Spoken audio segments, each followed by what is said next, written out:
루소의 사회계약론. 안녕하세요, 여러분. 오늘 우리가 함께 탐험할 책은 인류 역사를 바꾼 가장 위험한 책 중 하나입니다. 장자크 루소의 사회계약론. 이 책은 프랑스 혁명의 불씨가 되었고 현대 민주주의의 토대가 되었으며 동시에 전체주의의 씨앗이라는 비판도 받았습니다. 한 권의 책이 어떻게 왕의 목을 자르게 했을까요? 어떻게 국민이 주인이라는 개념이 탄생했을까요? 지금부터 루소와 함께 인간, 자유, 그리고 정치의 본질을 향한 여정을 시작하겠습니다. 1장 쇠사슬에 묶인 인간. 인간은 자유롭게 태어났으나 어디서나 쇠사슬에 묶여 있다. 루소의 사회계약론은 이 충격적인 문장으로 시작됩니다.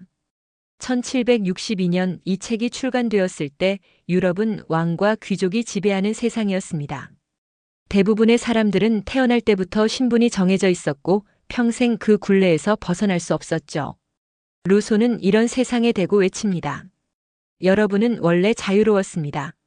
하지만 루소가 말하는 자유는 단순히 하고 싶은 대로 하는 것이 아닙니다. 그는 묻습니다. 우리는 왜 이 쇠사슬을 받아들이게 되었을까? 그리고 더 중요한 질문, 이 쇠사슬은 정당한가? 루소 이전에도 이 질문을 던진 사람들이 있었습니다. 토마스 홉스는 말했죠. 자연 상태는 만인에 대한 투쟁이다. 그래서 우리는 강력한 군주에게 모든 권력을 넘겨야 한다. 존 로크는 반박했습니다. 아니다. 정부는 우리의 생명과 재산을 지키기 위한 도구일 뿐이다. 하지만 루소는 둘 다 틀렸다고 말합니다. 그는 전혀 다른 이야기를 시작합니다. 상상해 보세요. 아주 오래전 인간이 처음 이 땅에 나타났을 때를 말이죠. 숲속을 거닐며 과일을 따먹고 시냇물을 마시고 동굴에서 잠을 자던 시절. 그때 인간에게는 왕도 없었고 법도 없었고 심지어 나의 것이라는 개념도 없었습니다. 루소는 이렇게 말합니다. 최초로 한 땅에 울타리를 치고 이것은 나의 것이다라고 말한 자가 진정한 시민사회의 창시자다. 그날부터 모든 것이 변했습니다. 땅을 가진 자와 가지지 못한 자가 생겨났고 부자와 가난한 자가 나뉘었으며 지배자와 피지배자가 탄생했습니다. 사유재산의 등장. 이것이 인류의 타락의 시작이었습니다. 하지만 잠깐 루소는 단순한 낭만주의자가 아닙니다. 그는 다시 숲속으로 돌아가자고 말하지 않습니다. 시계를 되돌릴 수는 없으니까요. 대신 그는 묻습니다. 이미 쇠사슬을 찬 우리가 어떻게 하면 정당한 쇠사슬을 만들 수 있을까? 여기서 루소의 천재성이 드러납니다. 그는 말합니다. 힘은 권리를 만들지 못한다. 무슨 뜻일까요?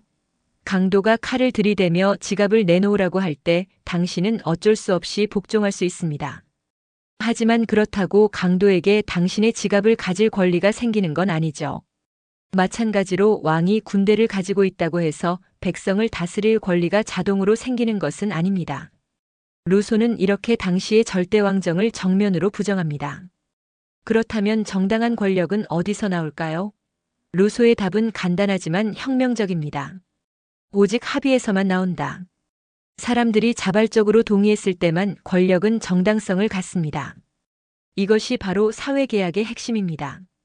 우리는 스스로 계약을 맺어 사회를 만들었고 따라서 우리 스스로가 주인이어야 한다는 것이죠.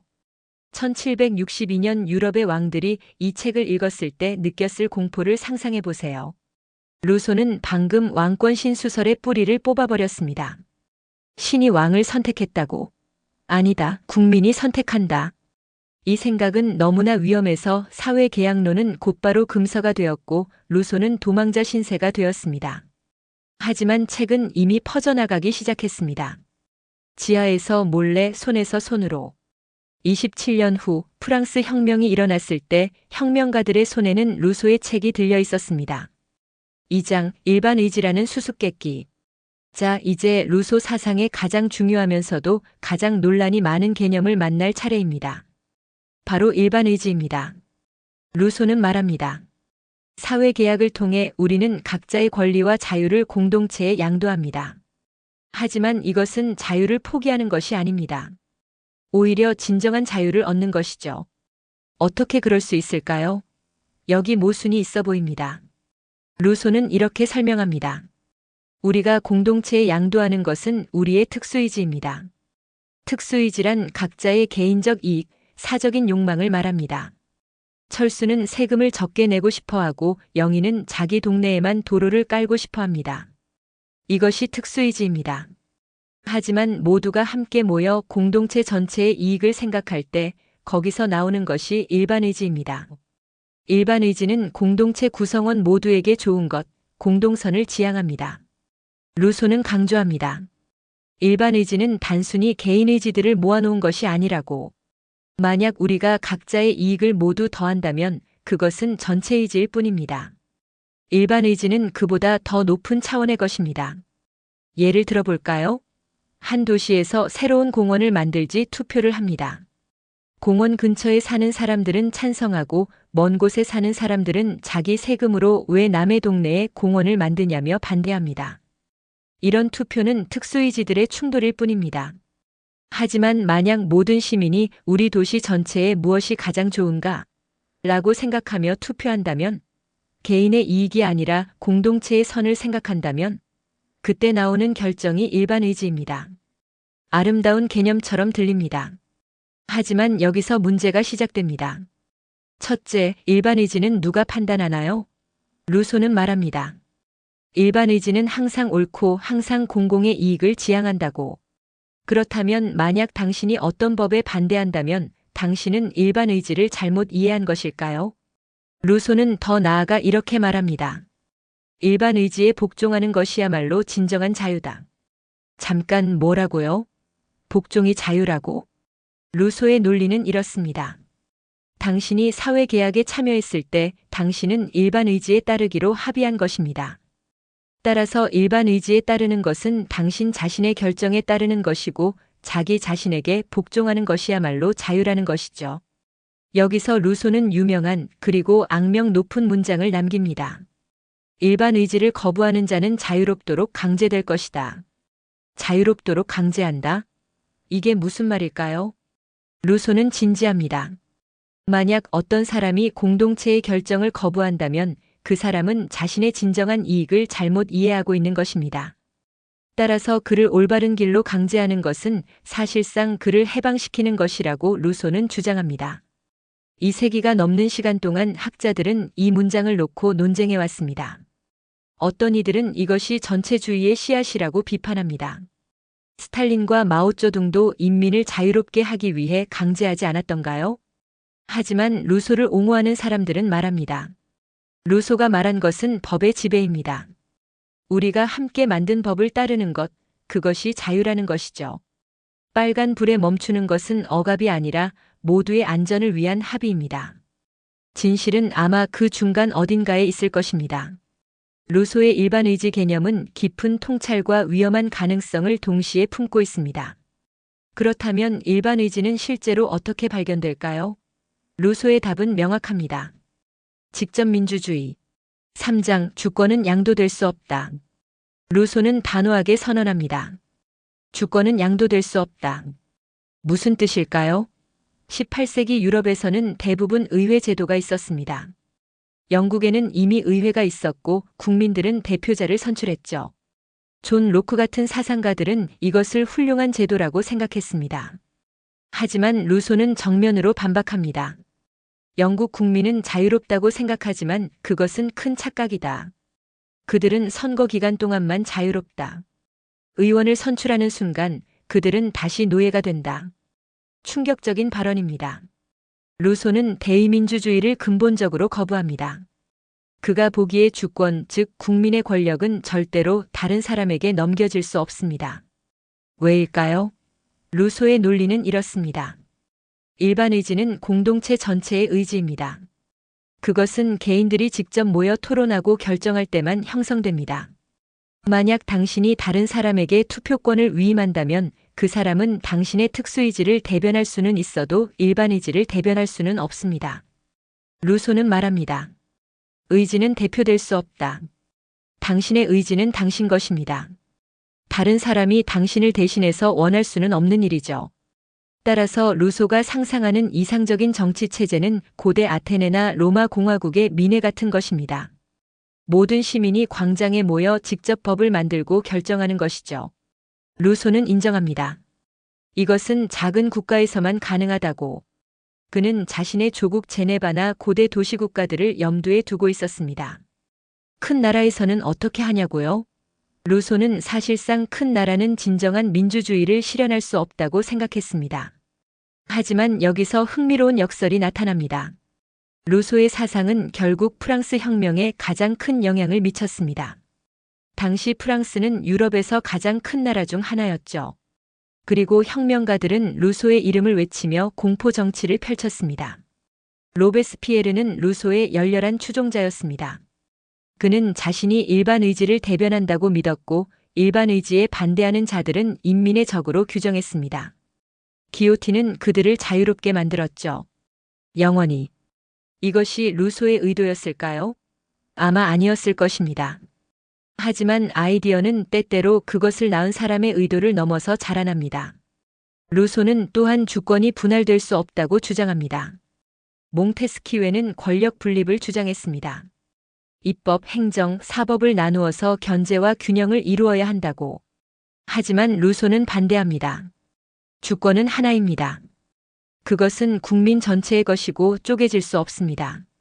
물론 실제 정부 운영을 위해서는 행정부가 필요합니다.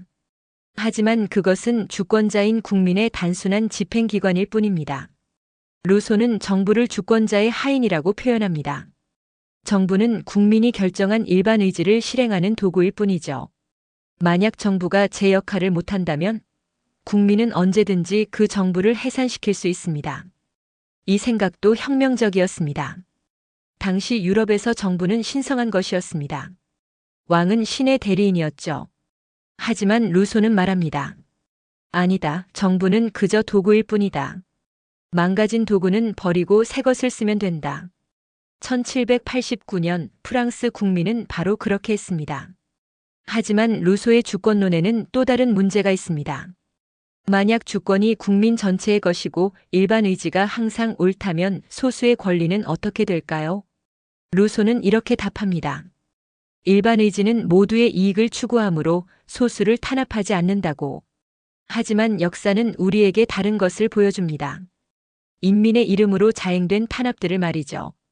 여기서 우리는 루소 사상의 양면성을 다시 봅니다. 그의 아이디어는 민주주의의 이론적 토대를 제공했지만 동시에 다수의 전제, 심지어 전체주의의 정당화에도 사용될 수 있었습니다.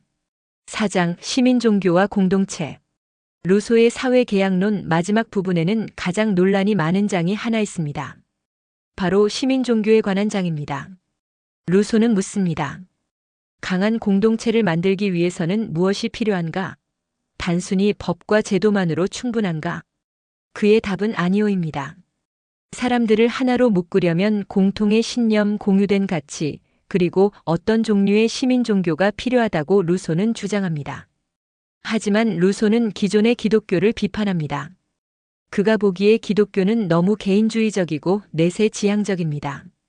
기독교인들은 천국을 생각하지 조국을 생각하지 않는다는 것이죠. 루소는 말합니다. 예수의 왕국은 이 세상의 것이 아니다. 따라서 기독교인들은 이 세상의 일에 무관심하다. 그들은 좋은 시민이 될 수 없다. 이 말은 당시 엄청난 논란을 일으켰습니다. 루소는 신을 부정하는 무신론자는 아니었지만 제도화된 종교, 특히 가톨릭 교회를 강하게 비판했습니다. 대신 루소가 제안하는 것은 시민 종교입니다. 이것은 몇 가지 단순한 교리를 가집니다. 전능하고 선하며 지혜로운 신의 존재, 내세의 살, 정의의 승리와 악의 처벌, 사회계약과 법의 신성함, 관용. 하지만 여기 무서운 조항이 하나 추가됩니다. 루소는 말합니다. 이러한 교리를 받아들이지 않는 자는 공동체에서 추방되어야 한다. 그것은 종교적 이단이기 때문이 아니라 사회성이 없기 때문이다. 더 나아가 루소는 이렇게 덧붙입니다.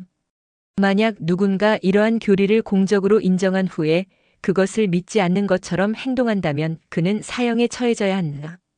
갑자기 관용을 설파하던 루소가 사형을 말하고 있습니다. 이 모순을 어떻게 이해해야 할까요? 루소의 논리는 이렇습니다. 사회계약은 공동체의 토대입니다. 만약 누군가 그 토대를 위협한다면 그것은 공동체 전체를 위협하는 것입니다. 따라서 공동체는 자기 방어를 위해 그런 사람을 제거할 수 있다는 것이죠. 여기서 우리는 또다시 루소 사상의 어두운 면을 봅니다. 공동체를 위한다는 명목으로 개인의 자유가 억압될 수 있다는 것을 말이죠. 하지만 동시에 루소의 통찰도 무시할 수 없습니다. 그는 단순히 법과 제도만으로는 공동체가 유지될 수 없다는 것을 알았습니다. 사람들을 묶는 것은 문화이고 가치이고 어떤 의미에서는 신성함입니다.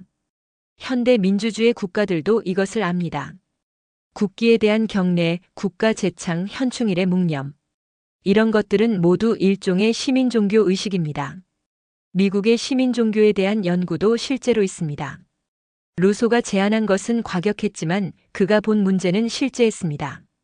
어떻게 다양한 개인들을 하나의 공동체로 만들 것인가? 강제 없이, 억압 없이 어떻게 사람들이 자발적으로 공동선을 추구하게 만들 것인가? 루소는 교육의 중요성도 강조합니다.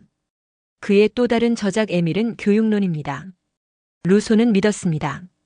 올바른 교육을 받은 시민들이라면 자연스럽게 일반 의지를 이해하고 따를 것이라고.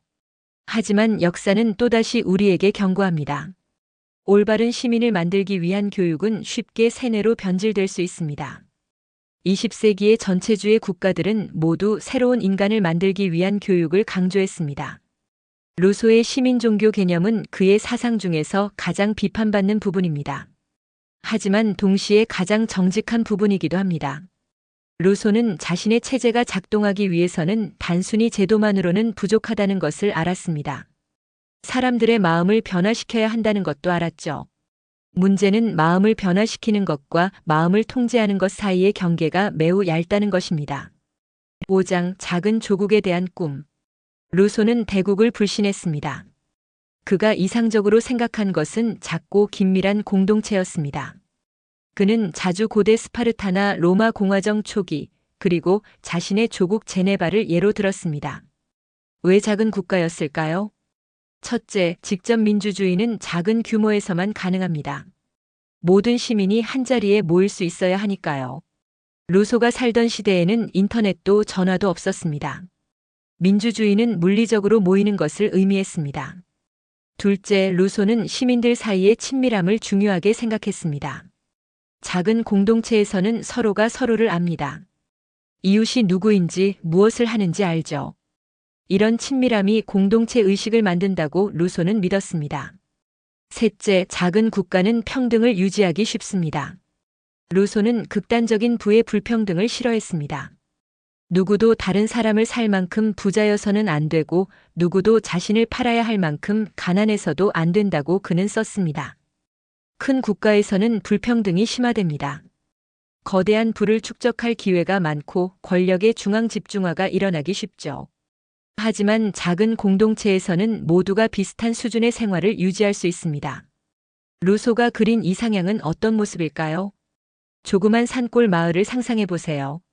몇백 명의 주민이 살고 있습니다. 대부분 농부이거나 소규모 장인입니다. 누구도 특별히 부자가 아니고 누구도 굶주리지 않습니다.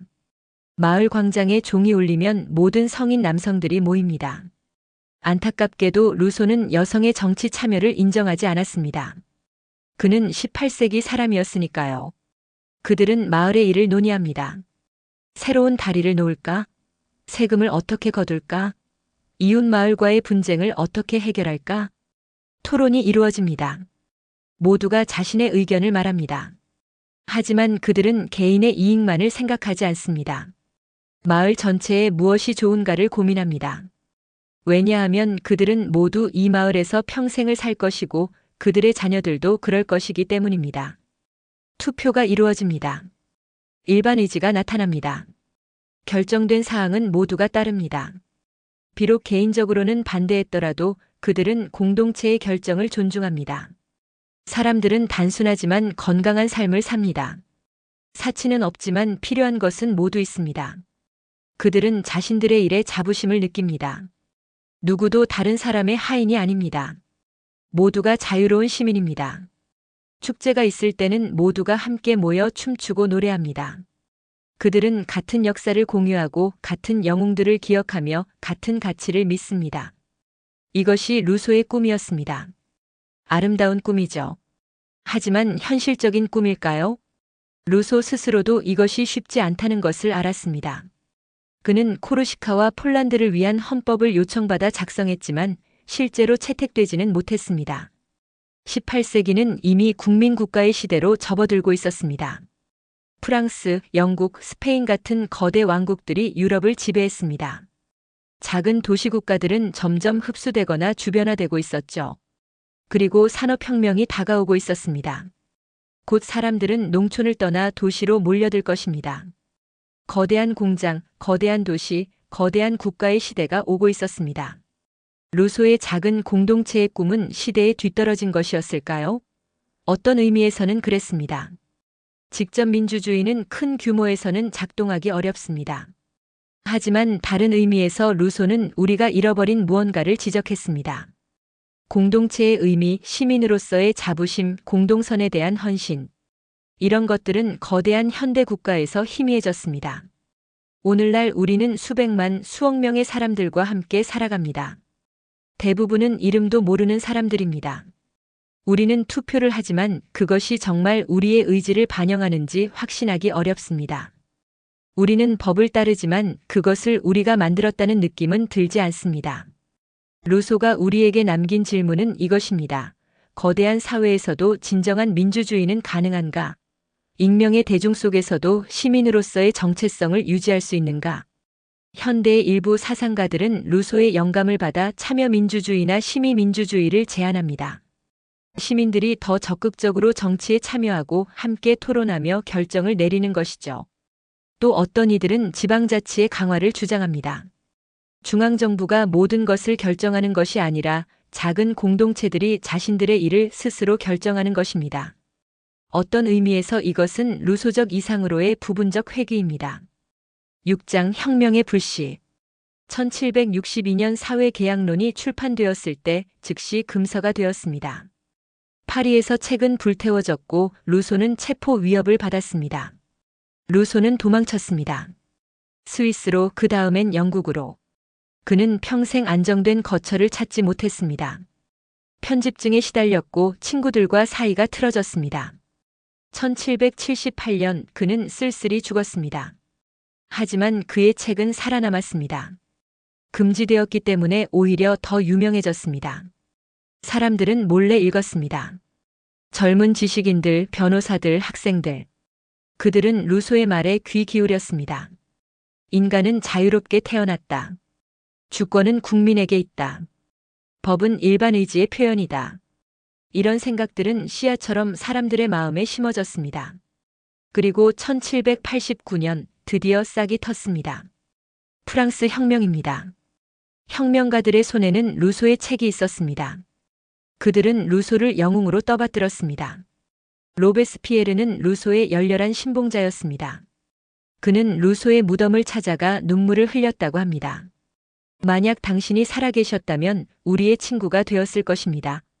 혁명가들은 루소의 아이디어를 실천에 옮기려 했습니다. 왕을 폐위하고 공화국을 선포했습니다. 모든 남성에게 투표권을 주었습니다. 자유, 평등, 박애를 슬로건으로 내걸었습니다. 하지만 혁명은 곧 폭력으로 변했습니다. 왕이 처형되었습니다. 귀족들이 기요틴으로 보내졌습니다. 그리고 곧 혁명가들끼리도 서로를 죽이기 시작했습니다.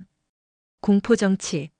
로베스피에르는 인민의 이름으로 수만 명을 처형했습니다. 그들은 일반 의지를 거스른 인민의 적이라는 이유였습니다. 로베스피에르는 진심으로 자신이 루소의 이상을 실현하고 있다고 믿었을 것입니다. 그는 부패한 자들을 제거하고 덕성 있는 공화국을 만들려 했습니다. 루소가 사회계약론에서 말한 대로 말이죠. 하지만 결과는 재앙이었습니다. 1794년 로베스피에르 자신도 기요틴에서 생을 마감했습니다.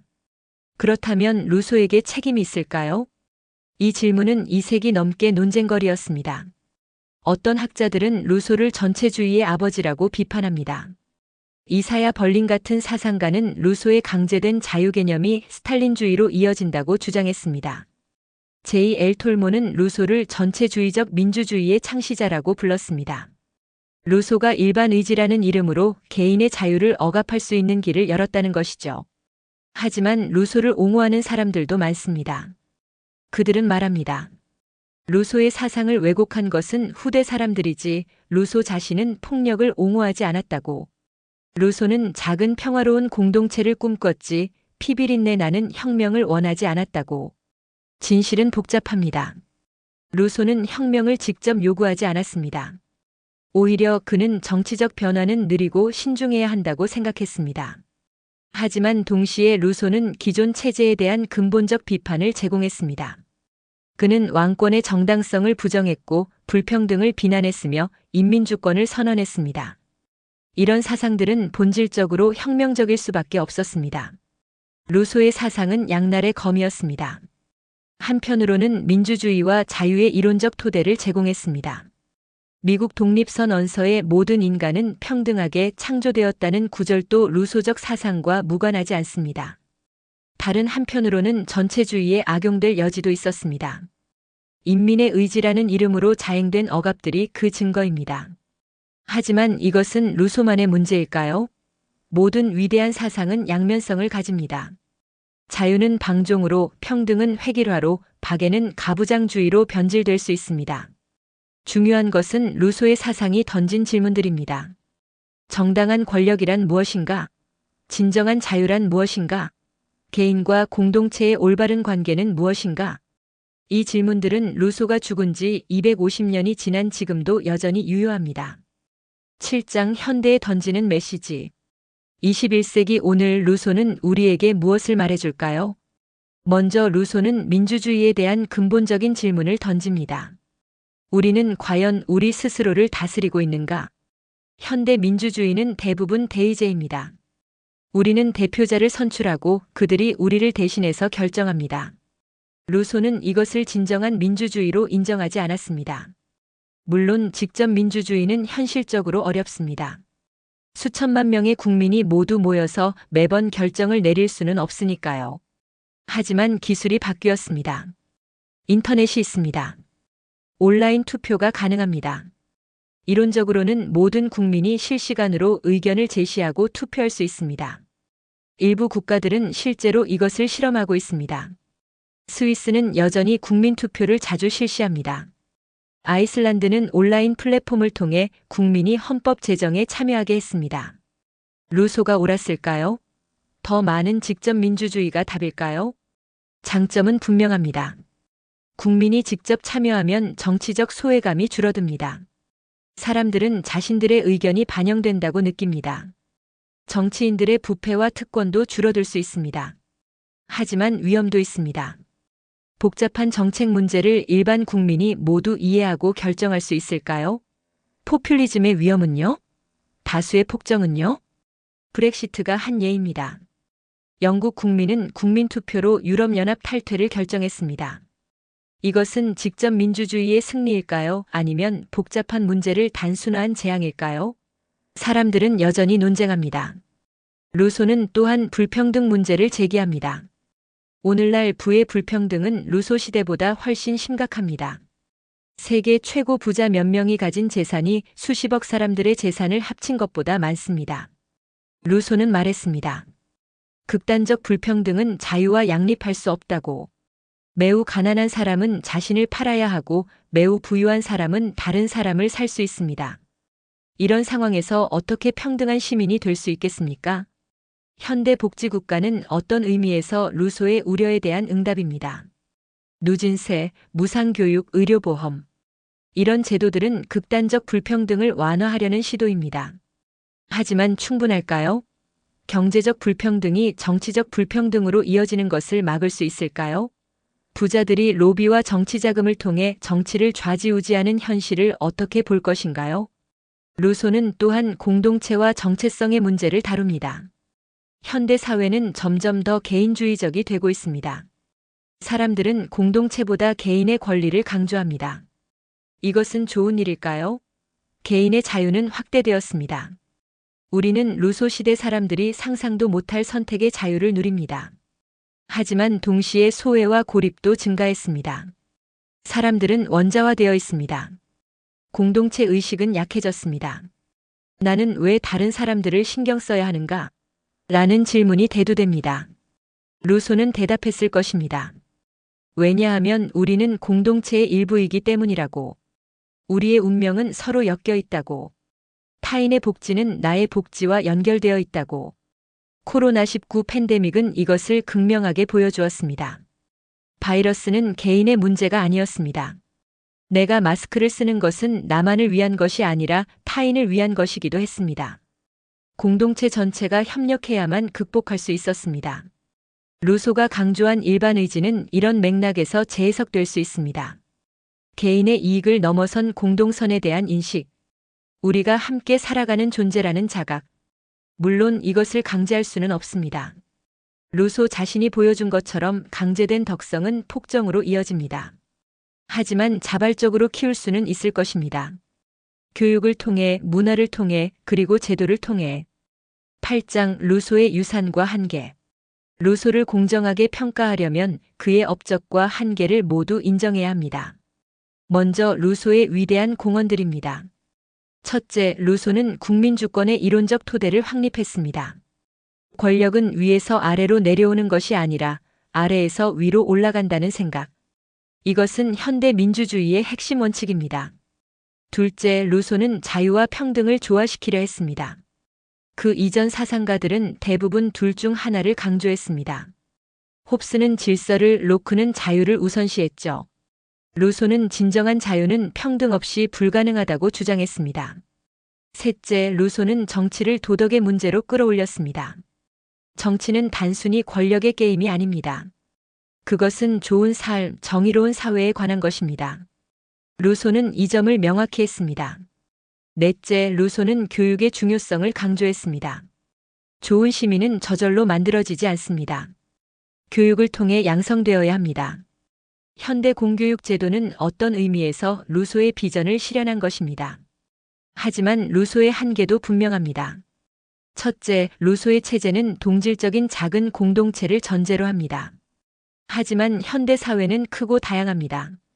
서로 다른 종교, 문화, 가치관을 가진 사람들이 함께 삽니다. 이런 사회에서 일반 의지를 어떻게 발견할 것인가요? 둘째, 루소는 개인의 권리를 충분히 보호하지 못합니다. 그의 체제에서 개인은 공동체에 완전히 종속됩니다. 만약 일반 의지가 개인의 자유를 침해한다면 루소의 체계는 명확한 답을 주지 못합니다. 셋째, 루소는 여성을 배제했습니다. 그의 이상적 공화국에서 여성은 시민이 아니었습니다. 그들은 가정에 머물러야 했습니다. 이것은 그 시대의 편견을 반영하지만 루소 사상의 근본적 한계이기도 합니다. 넷째, 루소의 시민 종교 개념은 위험합니다. 사상의 자유를 제한하고 다른 생각을 가진 사람들을 배제합니다. 이것은 관용과 다원주의와 양립하기 어렵습니다. 다섯째, 루소는 경제에 대해 충분히 생각하지 못했습니다. 그는 소박한 농업 공동체를 상상했습니다. 하지만 산업화, 세계화된 경제에서는 어떻게 할 것인가요? 이런 한계들 때문에 우리는 루소를 맹목적으로 따를 수 없습니다. 하지만 그렇다고 루소를 버릴 수도 없습니다. 루소는 질문을 던집니다. 그리고 좋은 질문은 시대를 초월합니다. 정당한 정치 권력의 기초는 무엇인가? 자유와 평등은 어떻게 조화될 수 있는가? 개인과 공동체의 올바른 관계는 무엇인가? 우리는 어떤 사회를 원하는가? 이 질문들의 루소의 답이 항상 옳은 것은 아닙니다. 하지만 질문 자체는 여전히 중요합니다. 9장 루소와 다른 사상가들. 루소를 더 깊이 이해하려면 그를 다른 사상가들과 비교해 볼 필요가 있습니다. 루소 대 홉스.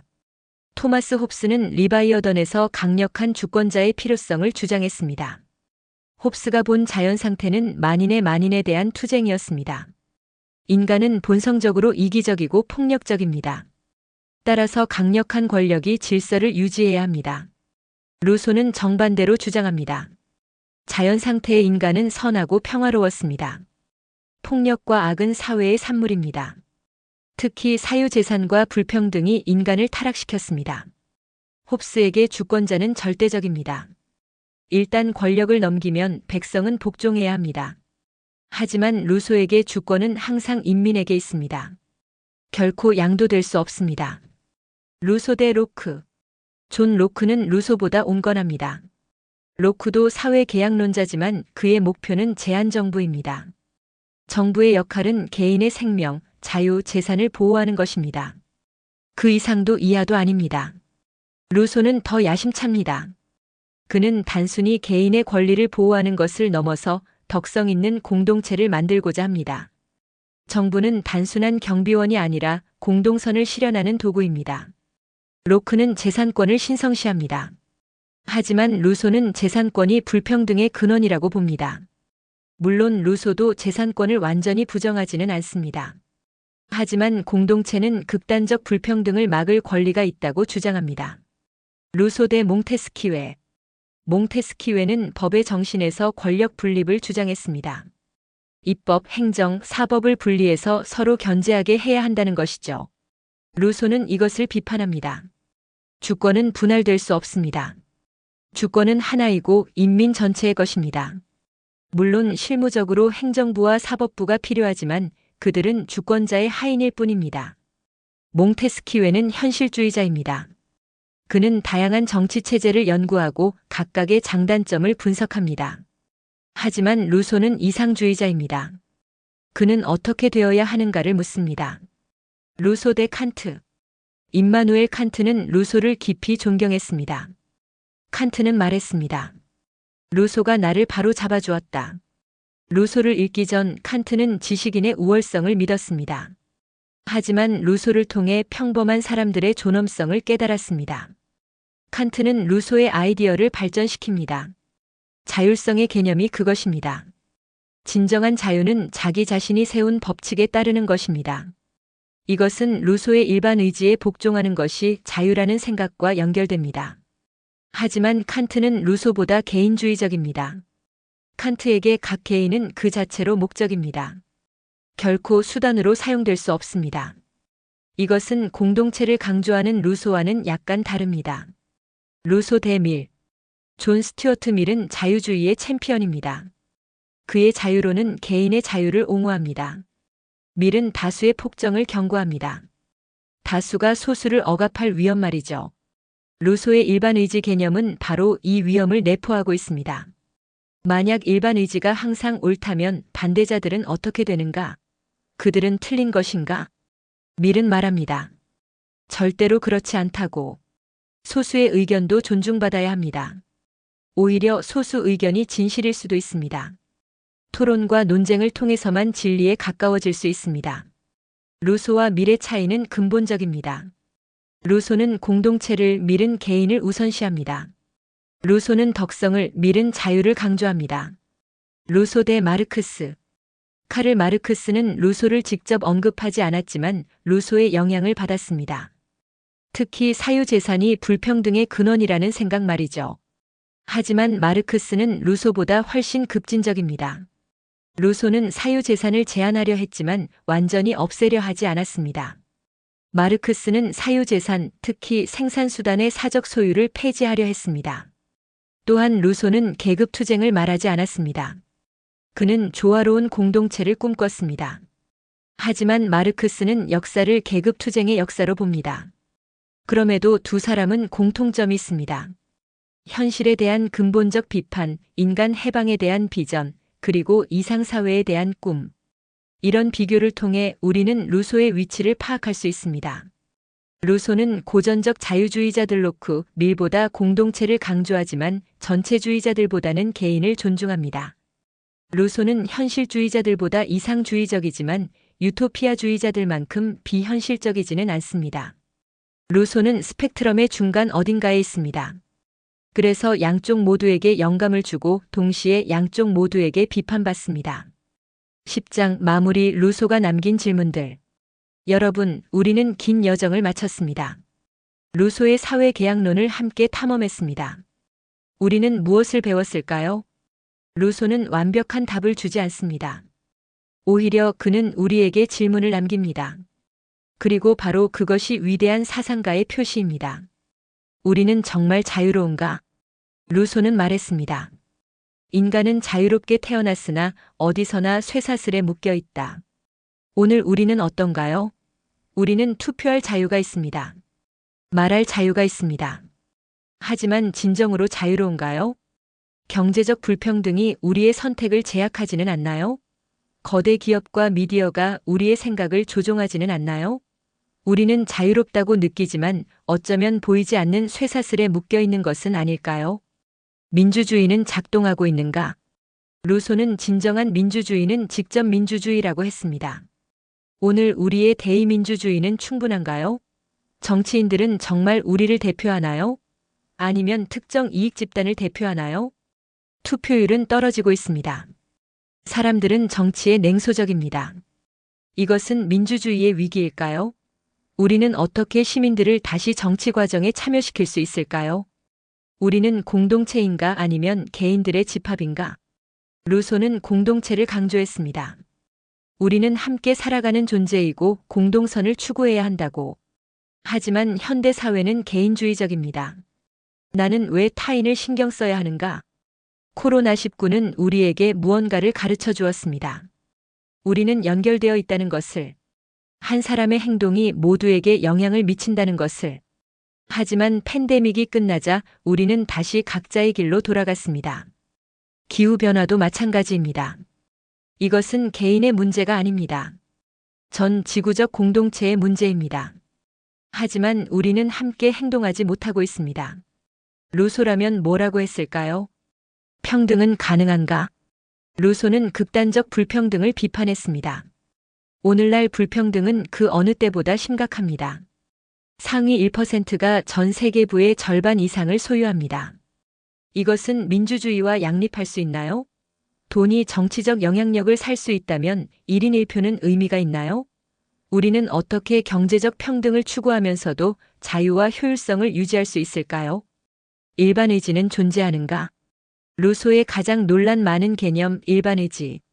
오늘날 우리 사회는 너무나 다원적입니다. 다양한 종교, 문화, 가치관이 공존합니다. 이런 사회에서 일반의지는 가능한가요? 아니면 우리는 서로 다른 특수의지들이 협상하고 타협하는 것으로 만족해야 할까요? 공동선은 발견되는 것일까요? 아니면 구성되는 것일까요? 우리는 어떤 사회를 원하는가? 결국 루소가 던지는 가장 큰 질문은 이것입니다. 우리는 어떻게 살고 싶은가? 어떤 사회를 만들고 싶은가? 단순히 개인의 권리를 보호하는 야경국가? 아니면 적극적으로 공동선을 추구하는 복지국가? 효율성을 최우선으로 하는 시장사회? 아니면 평등을 강조하는 공동체? 이 질문에 정답은 없습니다. 각 사회, 각 시대는 자신만의 답을 찾아야 합니다. 하지만 루소는 우리에게 깊이 생각하라고 촉구합니다. 루소의 교훈. 루소에게서 우리가 배울 수 있는 것은 무엇일까요? 첫째, 비판적 사고입니다. 기존의 것을 당연하게 받아들이지 마세요. 왜 우리 사회는 이렇게 조직되어 있나요? 정말 이것이 유일한 방법인가요? 더 나은 대안은 없나요? 둘째, 근본으로 돌아가기입니다. 정치의 본질은 무엇인가요? 정당한 권력의 기초는 무엇인가요? 이런 근본적 질문을 던지세요. 셋째, 이상을 잃지 않기입니다. 루소는 이상주의자였습니다. 그의 비전은 완전히 실현되지 않았습니다. 하지만 이상이 없다면 우리는 어디로 나아갈 수 있을까요? 넷째, 겸손함입니다. 루소의 한계를 보면서 우리는 배웁니다. 어떤 이론도 완벽하지 않습니다. 우리는 끊임없이 배우고 수정해야 합니다. 마지막 말. 1762년 한 외로운 사상가가 책 한 권을 세상에 내놓았습니다. 그 책은 금지되었고 저자는 쫓겨났습니다. 하지만 그 책의 아이디어는 세상을 바꾸었습니다. 왕들이 쓰러졌습니다. 공화국들이 탄생했습니다. 민주주의가 퍼져나갔습니다. 물론 과정은 완벽하지 않았습니다. 폭력도 있었고 실패도 있었습니다. 하지만 방향은 정해졌습니다. 오늘날 우리가 당연하게 여기는 많은 것들, 투표권, 법 앞의 평등, 국민주권, 이것들은 루소와 같은 사상가들의 투쟁의 결과입니다. 하지만 여정은 끝나지 않았습니다. 루소가 꿈꾼 이상적 공화국은 아직 실현되지 않았습니다. 어쩌면 영원히 실현되지 않을지도 모릅니다. 하지만 그것이 중요할까요? 중요한 것은 계속 노력하는 것입니다. 더 자유롭고 더 평등하고 더 정의로운 사회를 위해. 루소는 우리에게 지도를 주지 않았습니다. 대신 나침반을 주었습니다. 방향을 가리키는 나침반. 그 방향은 인간의 존엄성이고 자유이고 평등이고 공동선입니다. 우리가 그 방향으로 완벽하게 나아가지는 못할 것입니다. 우리는 실수할 것이고 때로는 길을 잃을 것입니다. 하지만 나침반이 있다면 우리는 다시 방향을 찾을 수 있습니다. 여러분, 사회계약론은 250년이 넘은 책입니다. 하지만 그것이 던지는 질문들은 여전히 새롭습니다. 왜냐하면 그것들은 인간 사회의 근본적인 질문들이기 때문입니다. 우리는 어떻게 함께 살 것인가? 우리는 어떤 사회를 만들 것인가? 자유와 평등, 개인과 공동체, 권리와 의무를 어떻게 조화시킬 것인가? 이 질문들에 답하는 것은 루소의 몫이 아닙니다. 우리의 몫입니다. 우리 각자 그리고 우리 모두의 몫입니다. 루소의 사회계약론은 끝이 아닙니다. 시작입니다. 생각의 시작, 대화의 시작, 그리고 행동의 시작. 여러분은 이제 이 위대한 대화에 초대되었습니다.